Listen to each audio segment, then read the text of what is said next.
Hi friends, welcome to மூன்று முடிச்சு promo. இன்னைக்கு நம்ம மூன்று முடிச்சு சீரியல்ல என்ன விறுவிறுப்பான விஷயம் அப்படின்னு பார்க்கறதுக்கு முன்னாடி நம்ம சேனலை சப்ஸ்கிரைப் பண்ணல அப்படின்னா மறக்காம சப்ஸ்கிரைப் பண்ணிக்கோங்க. இப்போ வாங்க அந்த விறுவிறுப்பான விஷயம் என்ன அப்படின்னு சொல்லிட்டு நம்ம பார்த்துடலாம்.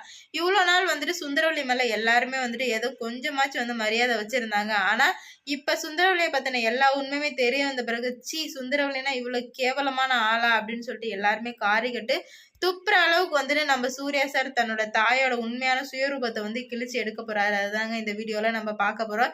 இப்ப என்ன நடக்குது அப்படின்னு பாத்தீங்கன்னா, நம்ம நந்தினியை எப்படியோ வந்து ரிலீஸ் பண்ணிடுறாரு. நல்ல வேலைங்க, அந்த வீடியோ மட்டும் இல்ல அப்படின்னா நம்ம நந்தினிக்கு 10 வருஷம் சிறை தண்டனை கிடைச்சிருக்கும். எல்லாருமே ஊரே வந்துட்டு நம்ம நந்தினியோட இந்த மாதிரி சிறையில் அடிச்சதை பார்த்து கண்டிப்பா வந்துட்டு சந்தோஷம் தான் பட்டிருப்பாங்க. ஏன்னா நந்தினியோட ஒரு நல்ல குணத்துக்கும், அது மட்டும் இல்லாம நல்ல வாழ்க்கை, பணக்கார இடத்துல வாழ்க்கை கிடைச்சிருச்சு அப்படின்னு சொல்லிட்டு ஊரே நந்தினி மேல பொறாமப்பட்டுட்டு தான் இருக்கு.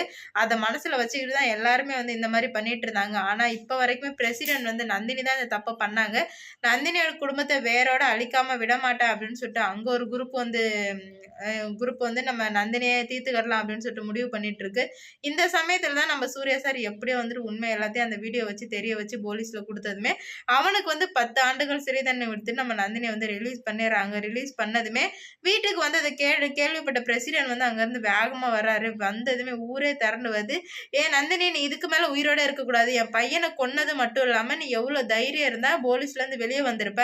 எங்க உன் புருஷன் பணத்த காட்டி வந்துட்டு உன்ன ஜெயில்லேருந்து வெளிய எடுத்துட்டானா?" அப்படின்னு சொல்லிட்டு வாய்க்கு வந்த எல்லா வார்த்தையுமே வந்துட்டு பேசிட்டு இருக்காங்க. அதுவரைக்கும் வந்துட்டு அமைதியா தான் இருக்கிறாங்க. அந்த வீட்ல எல்லாருமே உள்ள அமைதியா தான் இருக்காங்க. சூர்யா சார் கொஞ்ச நேரம் கழிச்சு வெளிய வர்றாரு.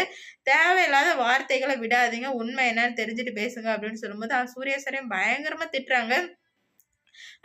பணத்த காட்டி இந்த மாரி ஒரு கொலைகாரிய வந்துட்டு வெளிய எடுக்கிறியே! நீலாம் வந்து நல்லவனா? அப்படியா? இப்படியான்னு சொல்லிட்டு கேட்கவும், நம்ம நந்தினிக்கு கோவம் வந்துருச்சு. தேவையில்லாம பேசாதீங்க. அவங்க வந்து என் புருஷன். தேவையில்லாம இந்த மாரி பேசிட்டு இருந்தீங்க. நடக்கிறத வேற அப்படின்னு சொல்லி நம்ம நந்தினிக்கும் திடீர்னு கோவம் வந்துருச்சு. என்னடா இது, நம்ம நந்தினிக்கு இவ்ளோ கோவம் வருதே அப்படின்னு சொல்லிட்டு பார்த்தீங்கன்னா, ஏன்னா சூர்யா சார் பண்ணது இந்த ஊருக்கு வந்ததுலேருந்து சூர்யா சார் நடவடிக்கை எல்லாமே வந்து வித்தியாசமா இருந்தனால நம்ம நந்தினிக்கு புடிச்சிருந்தது. இப்பதான் நம்மளோட சூர்யா சாரோட கேரக்டரே வந்துட்டு நந்தினிக்கு புரிய வர்றதுனால தான் நம்ம சூர்யா சாருக்கு போயிட்டு பயங்கரமா சப்போர்ட் பண்ணாங்க. அதுக்கப்புறம் தான் சூர்யா சார் அந்த வீடியோ ஆதாரத்த காட்டுறாங்க. இங்க பாருங்க, நான் என் பொண்டாட்டி வந்துட்டு கொலை பண்ணல. கொலை பண்ணது எல்லாமே அவன் தான். அந்த தோப்புக்காரன் தான். அந்த தோப்புக்காரன நான் ஜெயில்ல புடிச்சு போட்டேன் அப்படின்னு சொல்லிட்டு ஊர்க்காரங்க எல்லாருக்குமே அந்த வீடியோ காமிக்கவும், அப்பதான் உண்மை புரிய வருது. தெரியாத்தனமா நம்ம நந்தினிய போயிட்டு இப்படி தப்பா நெனச்சுட்டோமே அப்படின்னு சொல்லிட்டு எல்லாருமே ரொம்ப வருத்தப்படுறாங்க. அந்த தோப்புக்காரன வீட்ட வந்து சும்மாவே விடக்கூடாது, அடிச்சு நொறுக்கணும் அப்படின்னு சொல்லிட்டு எல்லாருமே முடிவு பண்றாங்க. நல்ல வேளைங்க, நம்ம நந்தினிய எப்படியோ சூர்யா சார் வந்து காப்பாத்திட்டாரு. இந்த வீடியோ பிடிச்சிருந்துச்சுன்னா லைக் பண்ணுங்க, ஷேர் பண்ணுங்க, கமெண்ட் பண்ணுங்க. இது போன்ற வீடியோ, சீரியல் அப்டேட் தெரிஞ்சுக்க நம்ம சேனலை மறக்காம சப்ஸ்கிரைப் பண்ணிக்கோங்க.